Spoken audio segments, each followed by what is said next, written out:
Shalom, frères et sœurs en Yasha. C'est encore le Dionim.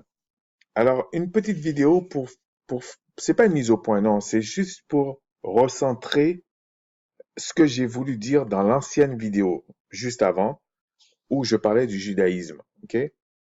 J'ai eu une réflexion, un commentaire, j'espère qu'il va pas l'enlever parce que c'est pas mauvais, en fait, ce qu'il a dit. Mais, d'abord, c'est pas ça l'objet de ma vidéo, ok? C'est pas l'objet de ma vidéo. Et il y a des gens qui ont tendance, quand j'étais à l'école à l'école française, il y avait un peu des gens comme ça. Il y avait toujours un ou deux dans la classe qui essayaient de vouloir étaler une certaine connaissance, mais en fait, qui faisaient des hors-sujets, en fait, parce que c'est pas le focus du débat. Et bon, je vais pas citer son nom parce que c'est quand même bien la réflexion qu'il a faite. Donc, mais de parler de correction, de parler non, c'est pas ça. Déjà, euh, si tu veux pas te faire humilier, il faut avoir une connaissance un peu plus large. Par exemple, en linguistique, le P et le B, le F et le V, même certaines voyelles, c'est un peu aléatoire en fait. Et c'est pas si clair que ça. Donc, euh, c'est quand même quelque chose qui se fait, mais il y a quand même des nuances. Par exemple, alors, euh, pour ne pas le nommer, c'est le sculpteur, il dit, en fait, j'ai fait une confusion entre Naziréa et Nazaréa. Mais c'est pas ça. Déjà, c'est pas ça l'objet de la vidéo. Et je vais faire la synthèse de la vidéo et je vais préciser, parce que je pense qu'il y a des frères et des sœurs en Yacha qui peut-être ont tendance à faire un peu comme lui. Donc, on se rassure tout de suite. C'est pas très grave, mais je tiens à amener la rectification, ok? Donc, lui, il dit Naziréa et Nazaréen, c'est pas la même chose. Mais j'ai jamais dit que c'est la même chose. Je dis simplement qu'il y en a beaucoup qui font la confusion. Et c'est vrai. Ok? Et c'est quand même bien d'avoir. Donc, je vais leur dire. euh, déjà, vous allez dans Nombre 1,6, vous allez lire, vous allez bien voir qu'il y a bien une différence entre l'orthographe. Mais l'un des points que je voulais préciser, s'il faut aller dans les détails, il n'y a aucun texte, en tout cas dans le canon biblique protestant que lui-même utilise, que les témoins de Jéhovah, tout ça utilise, qui précise exactement que le Machia, le Christ donc, devait être né à Nazareth. Donc, oui, je veux bien que la personne me dise, ouais, il y a une différence entre Nazaréen et Nazaréen, mais il faut apporter des preuves par rapport à ce verset-là. Je pense que c'est pour ça qu'il dit ça. Mais c'était pas l'objet de ma vidéo, ok? Euh, Ça, c'est pour, comme j'ai dit, celui qui est à l'école là, et puis qui essaie de faire montrer que match. Bon. Après, il précise autre chose que j'ai pas, parce que c'était pas l'objet de la vidéo, ok? Euh, que ceux qui faisaient le vœu nazirien avaient beaucoup plus de cheveux qu'une femme. Oui et non. Ça dépend de la durée du vœu. Si c'est un vœu de 3 mois, non, tu peux pas avoir des cheveux plus qu'une femme, ok? Si c'est un vœu de 30 ans, 40 ans, il y a de fortes chances que pour certaines femmes, euh, ben, tu as les cheveux plus longs. Mais le fond du problème que je voulais aborder ici, c'est que le judaïsme n'est pas des Écritures. Et le judaïsme n'est pas, pour ceux qui sont chrétiens là, n'est pas de la Bible. Quand on parle de la loi de Moïse, la loi de Macha, ce n'est pas le judaïsme. On aurait pu dire, plus précisément, puisque le lévitisme, mais pas le judaïsme, puisque Juda, c'était la royauté. Donc, on ne peut pas associer euh, le, le, le travail des prêtres et tout ça à Juda. C'est tout ce que j'ai voulu expliquer en disant que nous ne pratiquons pas le judaïsme. Et en même temps, nous ne pratiquons pas la loi dite de Moïse ou de Macha. Pourquoi? Parce que nous ne pratiquons pas les lois sacrificielles. Mais tout le reste, nous le pratiquons.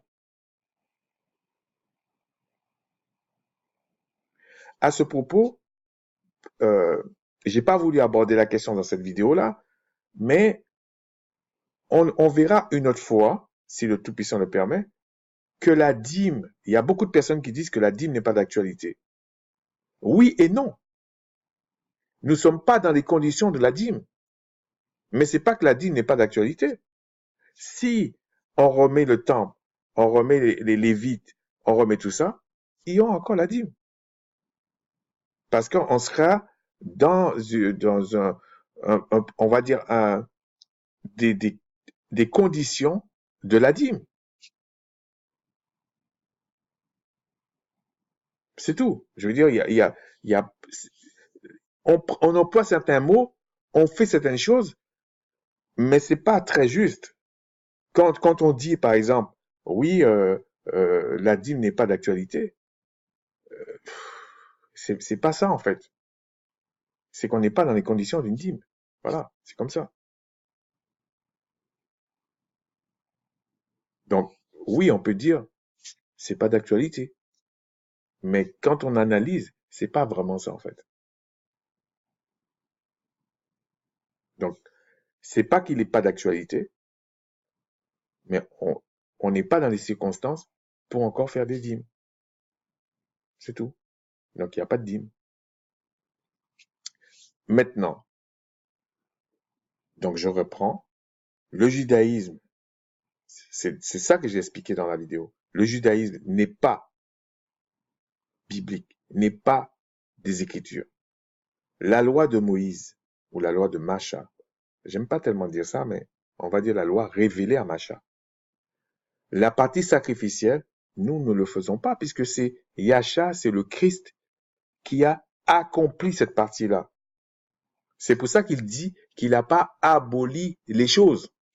Il a seulement accompli. Donc, comme il a accompli la partie sacrificielle, nous n'avons pas à faire la partie sacrificielle. Mais tout le reste, il l'a pas aboli. Elles sont là. Ces lois-là sont là. Les lois, on va dire pour résumer, les lois sociales et les lois cérémonielles. Donc, pour les cheveux, pourquoi j'avais pris le cas pour les cheveux, c'était simplement quand je vois ceux qui se prétendent être enfin, d'Israël, qui sont pas israélites, eux-mêmes le disent, les cheveux qu'ils mettent sur les côtés là, ça tient pas. C'est pas ça le vœu. C'est pas ça. C'est pas les cheveux de ceux qui faisaient le vœu de Nazaréa. C'est ça que je voulais dire en fait. La kippa, c'est pas possible. L'apôtre Paul, qui était pharisien, connaissait très bien la loi. Il ne pouvait pas dire que l'homme ne peut pas avoir les cheveux, enfin la tête couverte. Il ne peut pas dire ça. Non. S'il a dit ça, c'est que ça n'a jamais été. OK? C'est ça que je voulais expliquer.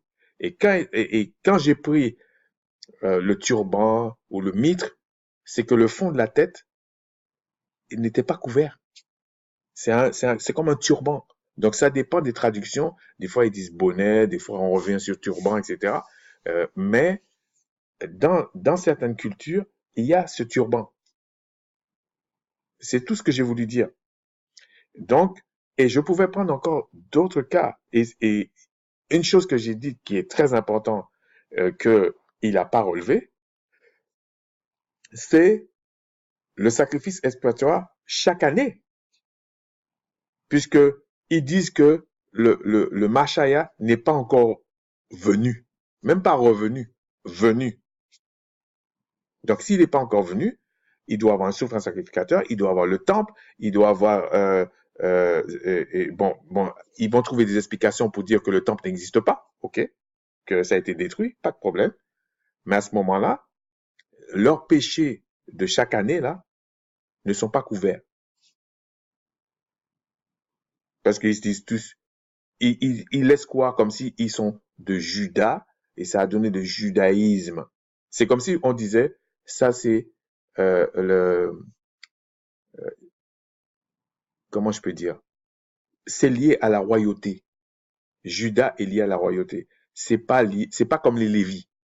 Bon voilà, j'espère que là j'ai été clair. Donc le judaïsme n'est pas des Écritures. La loi de Macha, que vous dites la loi de Macha, la partie sacrificielle a été accomplie par le Machaya, mais tout le reste est là. La dîme, parce que je voulais pas parler de ça, c'est pas qu'elle est pas d'actualité. Nous ne sommes pas dans les conditions d'avoir une dîme. C'est tout. La loi du Créateur est parfaite. Shalom.